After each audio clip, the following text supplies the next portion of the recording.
I can't believe that we're over the halfway mark of 2024 already, and there's still so many good games to come out. So many great games, in fact, that we've got a video today that's a list of all the great games coming for the rest of 2024, but these ones aren't in Game Pass because we have one dedicated to that coming very soon, so look out for that. So we've got loads of great games, got a great video. Shall we get into it? Let's do it. All right.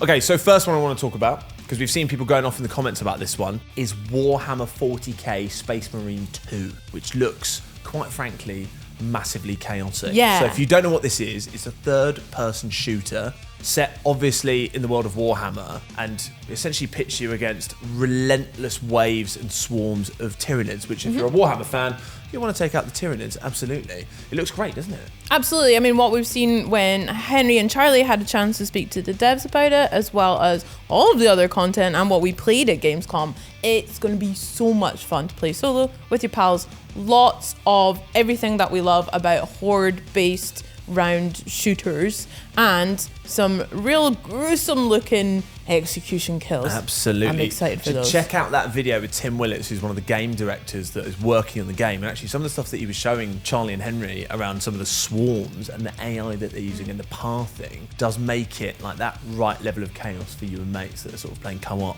battling it out. And this one is coming September 9th. So it's actually not that far away. Nice.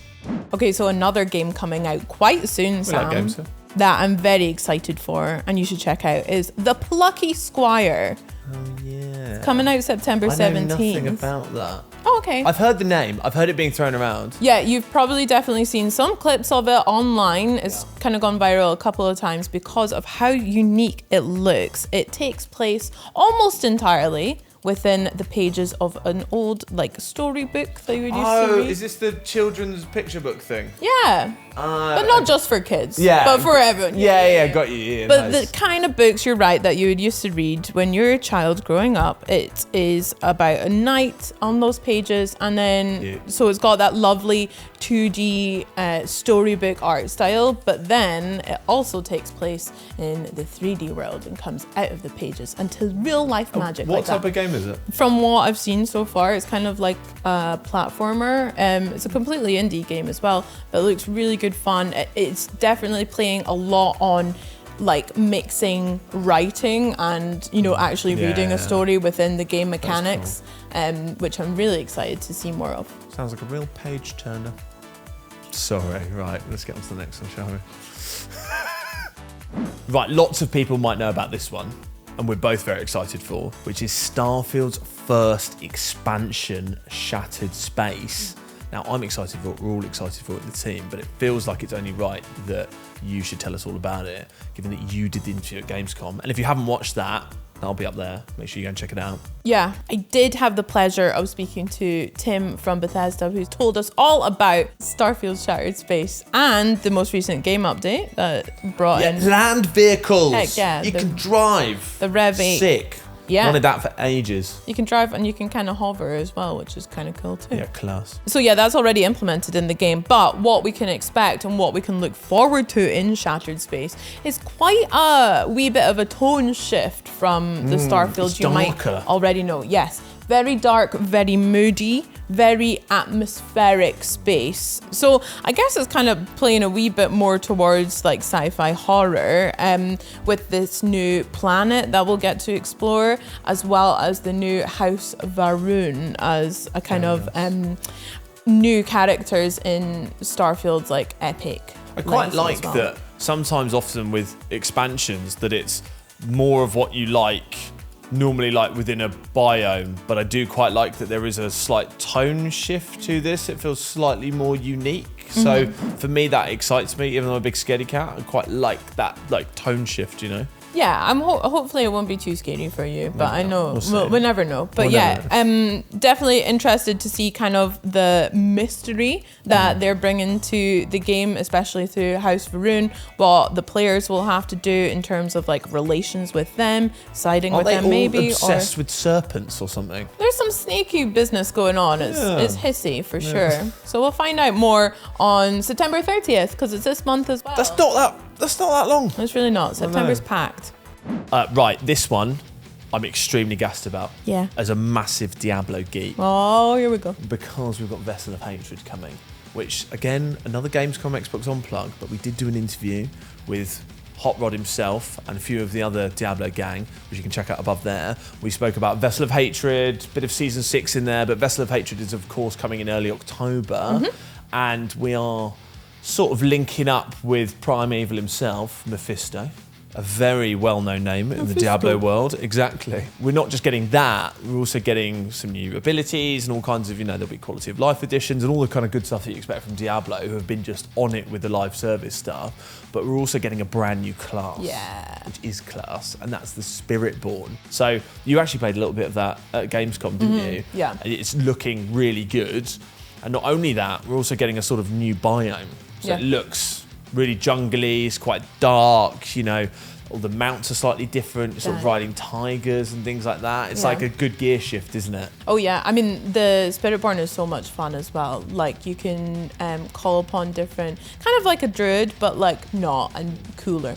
But I'm a druid, never mind. Wow, the druid shit. I'm a druid, it's fine. But now from 8th of October, I will be Spiritborn, because you can call upon like this massive big gorilla spirit to like smash down on foes, and then the one I really like is the kind of serpentine centipede. Yeah, class. Big boy that just spews poison everywhere. Can't wait to roll a barb for the 8th time of this game. Oh, and for Vessel of Hatred, and this applies to Starfield Shattered Space as well. This isn't a Game Pass video, but if you've got Game Pass and you're playing the base game, you can buy the DLC without needing to buy the base game. And you get the DLC for cheaper. Nice. So anyway, small Game Pass plug, but useful hack. Okay, next one is one for all the anime fans out there. On October 11th, a new Dragon Ball game is coming out. Dragon Ball Sparking Zero. It's been a hot minute since we've had a Dragon Ball game. Yeah. We've got another one. It's nice. Here we go. Good. We've got a 3D fighting game this time around. So we get to check out some super cool arenas based on the anime, of course, with all of our favorite characters. And it looks really gorgeous. Loads of cool super combo moves, as you'd expect, with your power level over 1000. So yeah, and it sort of captures that like frenetic, fast-paced energy of Dragon Ball, in some of the moves and some of the stuff that we've seen. And there's obviously a couple of options that you can engage with the game. You can either go and recreate some of the most iconic moments from the series if you fancy it, or you could go online and smash the hell out of someone else that's trying to do exactly the same thing, which is what fighting games sometimes are all about. Yeah, so, I mean, when it comes to online, you may end up having some sort of decade-enduring rivalry like you would expect between Goku and Vegeta, You could. Are you a Goku or Vegeta person? Goku. Yeah, class. Squirrel with a gun! Oh my gosh. Squirrel with a gun! This was like... Squirrel with a gun! I mean, Gamescom had so many highlights, but this was certainly one of them because of how ridiculous this game looks. I cannot wait for everyone else to play it as well. We've had loads of ridiculous games over the years, but Squirrel with a Gun, I mean, it very on the nosely addresses the game title in its gameplay. A squirrel that has a gun that uses it to achieve lots of different objectives. You could be a nice squirrel, you could be a bad squirrel. You can use the best feature I've ever seen in a game in my entire life, which is the fact that the squirrel, when you double jump, shoots the gun at the floor to get the sort of trajectory. Depends on the gun you use as well. Some buzz, honestly. A squirrel with a Colt 4.5, sign me up. You've played it as well. I've not even played it and I'm sold. I know you're so excited for it. I cannot wait for everyone else, like I said, to play it. And it's not too much longer to wait for one of the greatest games of our generation to release on the 15th of October. It's Squirrel with a Gun. Go and play it, please.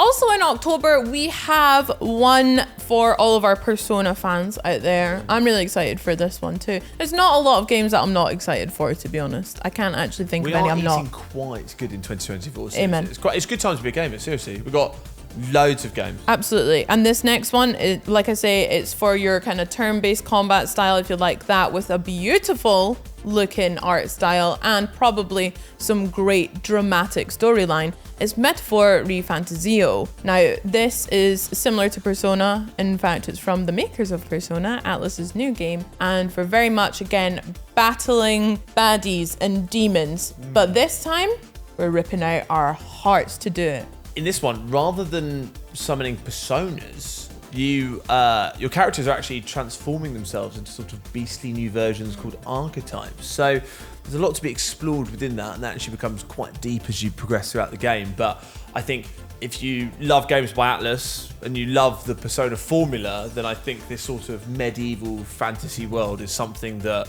you're probably going to want to put a load of hours into. Yeah, we've got dungeon crawling. I'm sure we'll have lots of social sim and chances to eat in the game, which is one of my favourite pastimes in the game. So delicious. And yeah, can't wait for Metaphor ReFantazio coming out on 11th of October. Not far. All right, next one. If you're an MMORPG fan, of which we've not had tons of those on Xbox over the years, we've actually got Amazon's brand new one, which is New World Aeternum. I think you've played a bit of it on PC already, has been quite big, but is now actually coming to Xbox Series X and S. Yeah, I played it when it first came out on PC. I really enjoyed it. It's quite a good soft launch into MMORPGs if you're not familiar with those kind of games before. And it has super fun, like, medieval fantasy style quests to take part in, and you basically explore this new world is the whole storyline. But this new version, New World Aeternum, promises to be kind of like almost a total rehaul of it, so I'm very much excited to see what they've changed from the first kind of version that I played. And like you say, it's a great game to get into on the Xbox Series X and Series S. Absolutely, it's just nice to have more MMORPGs on console. This one is coming on October 15th. This next one, which is probably one of the most bizarre games beyond Squirrel with a Gun that we saw at Gamescom, that is quite exciting, that's coming to Xbox, which is Date Everything. Yeah. And that is a sandbox dating simulator where generally you can date everything. There's a bit more nuance to that, but it looks bonkers, doesn't it? Yeah, so basically the story behind it is that you move into a new place, you find some magical glasses, you don said magical glasses, and everything in the room becomes someone that you can interact with, perhaps become friends or more. It's from a team of super accredited voice actors, including good Robbie Draymond, who Charley had the chance to speak to at Gamescom, which was super fun to find out more about it. Robbie is actually playing the Hanks, who are the hangers, which is great. Would you like to date? Like 4 or 5 hangers or something, isn't there? Yeah, that you 5 can hangs and hangers. Would you like to date some hangers, Sam?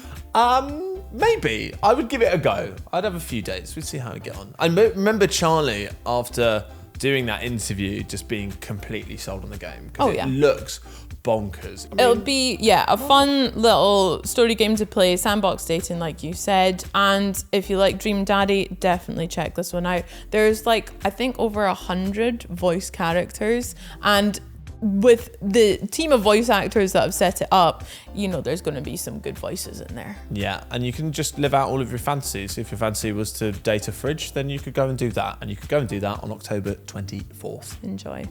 Sam, you said we were eating good in 2024, and that remains correct because we have another hugely iconic gaming series getting a new chapter with Life is Strange Double Exposure coming 29th of October. Very nice. So in this one, we're catching up with Max Caulfield from the first game, and she's a wee bit grown up now. We can see how her time-bending powers has got her thusly so far through life. And the story, as much as we know, is that she has to travel to a parallel timeline, let's call it, in the hopes of saving / finding out what happened to her friend's murder. So deep thematic. I'm sure it's going to be another emotional Life is Strange story, which we can look forward to. Yeah, Life is Strange has always like kind of nailed it with the stories, haven't they? And I think I imagine this will be even deeper than ever. I think if you're at home and you're thinking about what type of game this is, I think it's going to be more of what you love about Life is Strange, but I think they're just trying to empower players and give them a bit more freedom to direct the story as much as possible. And of course, like with anything with Life is Strange, you just got to be careful because your decisions will impact the rest of the game, and of course that could obviously be quite bad for you and your playthrough. Yeah. And speaking of playthrough, you could do that from October 29th. All right, an assassin, a detective, and a necromancer walk into a bar. Which does sound a lot like the start of quite a bad joke, but it is actually something that might happen in Dragon Age Veilguard. It most likely definitely will happen in Dragon Age The Veilguard coming out on the 31st of October, but it's not a spooky horror game, oh no. This is another iconic gaming franchise getting another chapter in 2024, and I can't wait to play through another medieval RPG. This is actually the 4th entry in BioWare's beloved action RPG series, and you sort of have players travelling and assembling a team of companions that are drawn all across that fantastical Dragon Age world in the hope of basically starving off any angry gods, because they've threatened to destroy all of the world. So anyway, it's all very Fellowship of the Ring coded, but I'm basically here for it. I love a game when there's a party involved. I hate playing games on my own. It's too scary. Like I say, it's got loads of RPG mechanics to level up yourself as well as your party, and loads of classes and weapons and all that fun stuff to customize to your heart's desire as you take on that epic fantasy storyline that you mentioned on October 31st. But not scary, remember. Not scary.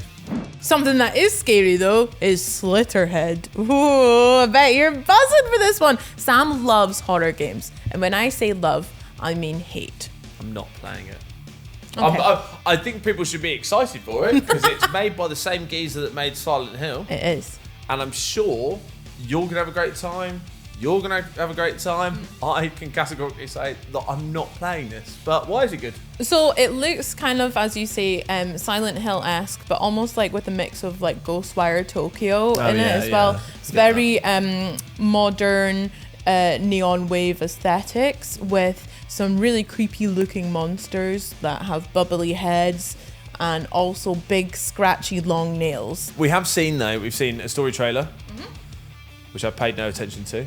I saw a gameplay trailer, which I tried to pay no attention to. But then there was a guy that gets like some sort of spike in the middle of his head, and then I was basically out from there on out. It's quite hard to ignore that, to be fair. If you don't like scary games, don't play it. If you like scary games, leave a comment that says, yay, scary. You will be, but I won't be playing this game on the 8th of November. Yay! Okay, so this franchise, we will all know, and I imagine lots of you know so much about this game already, but we are spoilt with another addition to the Assassin's Creed franchise. So Assassin's Creed Shadows, it revolves around kind of like feudal Japan and becoming like a shinobi as well, which I know that period has been such long asked for, like so period much in Assassin's Creed. Every comment on an Assassin's Creed video for like 10 years was do one in Japan, do one in Japan. So in terms of playable in this, you can play as 2 characters. Like a shinobi kind of more hidden Assassin's Creed style stealth approach, who is called Naue. And then there's also a samurai called Yasuke, who is much more of that. You'd probably like it. It's more barbarian, head on, getting stuck into the fight sort of vibe. So again, what we kind of love about Assassin's Creed so far, the stealth and also the gritty fighting getting it. And it's always such a like sort of big expansive world with so many different things to do. But like, look, we don't need to sell you on Assassin's Creed. You've probably made up your mind if you want to play it or not. But when you can play it is November 12th. Also coming out November 12th, very similar, Farming Simulator 25. You can be a shinobi to the crops, sneaking up to them. They'll never see it coming, Sam. Very good. From what I've seen of the latest entry, it looks really quite cute. There's a chicken involved, and I like chickens. There's loads of different tractors and agricultural equipment that you can equip your farmer with as you build your own beautiful ranch, grow new crops, and tend as many animals as you fancy. It's quite mad when Farming Simulator 25 is probably one of the most serious entries in this video. And it is quite serious because did you know there's actually an esports for Farming Simulator? You should check that out. In fact, I can't wait to watch the Farming Simulator 25 championships or whatever they're called. But in this one, like you said, loads more farming to do, loads more vehicles. You can grow whatever farmers grow. Name 5 things that farmers can grow. Wheat. This game is coming, like Bex said, on November 12th. Okay, so another one that's coming out on the 15th of November, which is kind of out but kind of not, is Path of Exile 2, because we're getting early access to that game.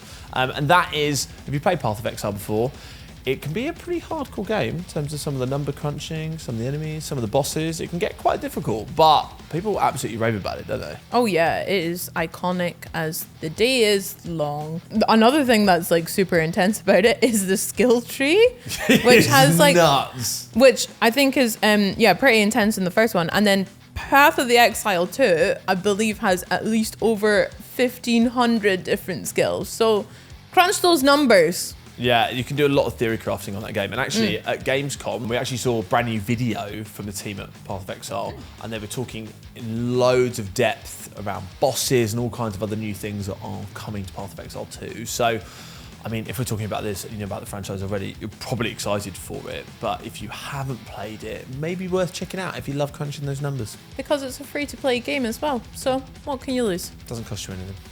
Okay, so this one I actually feel a bit guilty even talking about, because really neither of us should be sat here. True. The person that should be here is Charley in the team, because she loves this game, probably too much, and has been playing this for many, many, many years.